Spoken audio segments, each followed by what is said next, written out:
పైకి రండి, సిఐ గారు పైకి రండి మేడం, ఫస్ట్ స్టేజ్ మీకు రండి. సార్ వస్తుంది ఇంకా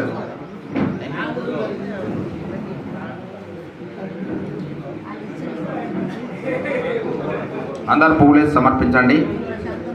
అంబేద్కర్ ఆశయాలను సాధిద్దాం, అంబేద్కర్ ఆశయాలను సాధిద్దాం. మరి ఈరోజు డాక్టర్ బిఆర్ అంబేద్కర్ 136వ జయంతి సందర్భంగా మరి వేదిక పైన వచ్చేసిన ముఖ్య అతిథి డిఎం గారు, మరి సిఐ గారు, మరి ఎంఎఫ్ గారు, మరి సూపర్వైజర్స్, మరి సెక్యూరిటీ సిబ్బంది, నాతోటి ఎంప్లాయీస్ అందరికీ కూడా 136వ జయంతి సందర్భంగా శుభాకాంక్షలు తెలియజేస్తున్నాను. మరి అంబేద్కర్ గారి జీవిత చరిత్రలోనికి వెళ్తే మహారాష్ట్రలోని రత్నగిరి జిల్లాలో అంబవాడ అనే గ్రామంలో తల్లిదండ్రులకు చివరి సంతానం 14వ సంతానంగా జన్మిస్తాడు. ఆ జన్మించిన సమయంలో అక్కడ ఉన్నటువంటి రాష్ట్రంలో వర్ణ వ్యవస్థతో కూడుకున్నటువంటి రాష్ట్రం, ఆ వర్ణ వ్యవస్థలో వ్యక్తి జన్మిస్తాడు. అక్కడికి మరి తల్లిదండ్రులు స్కూల్కు పంపాలని ప్రయత్నం చేసి అంబేద్కర్ గారిని స్కూల్కు పంపుతారు. అక్కడికి పంపే సమయంలో మరి అంబేద్కర్ గారిని స్కూల్ లోపలికి రానివ్వకుండా గేట్ దగ్గర కూర్చోబెడతారు. లోపల ఒక 20 మెంబర్స్ అగ్రవర్ణ కులాలకు చెందినటువంటి వ్యక్తులు అక్కడ బోధనకు ఉంటారు, స్టూడెంట్గా ఉంటారు. లోపలికి రావడానికి అవకాశం లేకుండా ఉండే గేట్ దగ్గర ఉంటాడు. మరి అక్కడ ఉన్నటువంటి టీచర్, మెథమెటిక్ టీచర్ అంబా వడేకర్ మరి ఒక లెక్క వేస్తాడు బోర్డు మీద. మరి ఆ లెక్క చెయ్యండి అని ఈ స్టూడెంట్ని అందరిని అడిగితే అక్కడ లెక్క చేయరు. నేను చేస్తాను సార్ అని చెప్పి అంబేద్కర్ గేట్ లోపలికి వచ్చేస్తాడు. వచ్చేస్తున్నాగానే అక్కడ ఉన్నటువంటి స్టూడెంట్ అంతా గొగ్గోలు పెట్టి లొల్లి పెడతారు.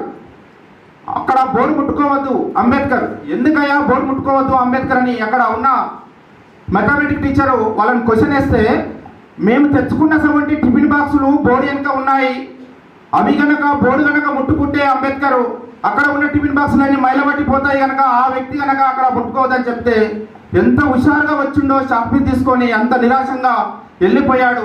అతని అగ్రవర్ణ కులాల ఆ స్టూడెంట్ మీద, ఆ తల్లిదండ్రుల మీద ఒక ఇలాంటి వ్యక్తిత్వాలను తయారు చేశారని చెప్పేసి ఆ స్టూడెంట్ అనుకోని వెళ్ళిపోతాడు.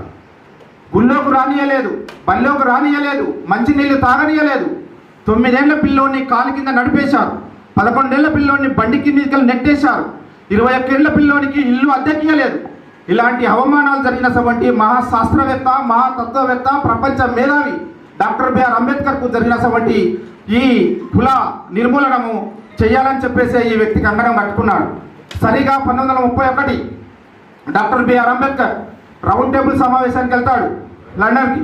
మరి భారతదేశంకి వెళ్ళి గాంధీ వెళ్తాడు, జిన్నా వెళ్తాడు, అంబేద్కర్ వెళ్తారు, ముగ్గురు వెళ్తారు. అక్కడ ఉన్న వాళ్ళు ఏమని అడుగుతారంటే, ఎక్కడి నుంచి వచ్చారయ్యా మీరని గాంధీని అడుగుతారు ఫస్ట్ ఈ రౌండ్ టేబుల్ సమావేశానికి. గాంధీ ఏమంటాడంటే నేను భారతదేశంకి వెళ్ళి వచ్చానని గాంధీ అంటాడు. జిన్నాని అడుగుతారు, జిన్నా ఏమంటాడంటే నేను భారతదేశం ముస్లింల తరఫున వచ్చానని జిన్నా అంటాడు. అంబేద్కర్ని అడుగుతారు, అంబేద్కర్ ఏమంటాడంటే నేను భారతదేశంలో పుట్టాను కనుక ఆ భారతదేశ ప్రజల తరఫున వచ్చానని అంబేద్కర్ అంటాడు. ఆ భారతదేశంలో అస్పృశ్యత, అంటరానితనంలో కులంలో నేను జన్మించాను కనుక ఆ అంటరాని అస్పృశ్య కులం ప్రజల తరఫున నేను వచ్చానని చెప్పేసి అంబేద్కర్ చెప్తాడు. ఈ ముగ్గురు 3 రకాలు చెప్తారు. 3 రకాలు చెప్పిన తర్వాత అక్కడ ఉన్నటువంటి వాళ్ళను అంబేద్కర్కు ఒక చోట, గాంధీకి ఒక చోట, జిన్నాకు ఒక చోట రూమ్లు ఏర్చేస్తారు. వీళ్ళ ముగ్గురు 3 రకాలు చెప్పారు కాబట్టి వాళ్ళ దగ్గర చర్చ కొన్నాళ్ళు జరిగింది.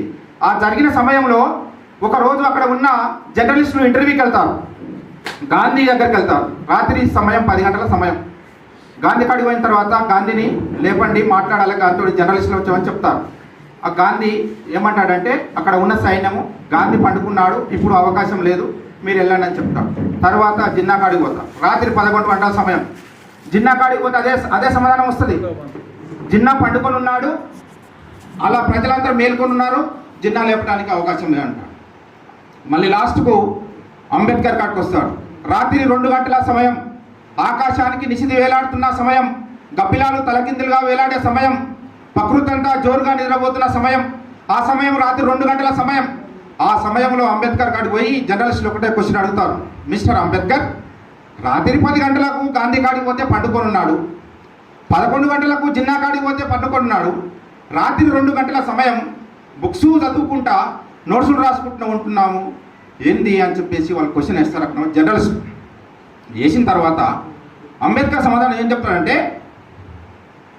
నా ప్రజలు గాంధీ ప్రజలు మేలుకొని ఉన్నారు, గాంధీ నిద్రపోయాడు కనుక వాళ్ళ ప్రజలకు నష్టం లేదు.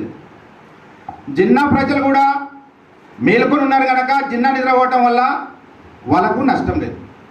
మరి నా ప్రజలు నిద్రపోతూ ఉన్నారు, వాళ్ళు మేల్కొని లేరు.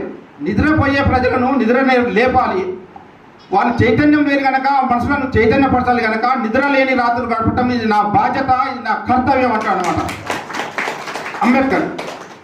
మరి నిద్ర పోతూ పోతూ పోతూ ఎప్పుడో కొలికి పాటున నిద్ర వస్తే ఆ నిద్రలో కలగన్నాడు.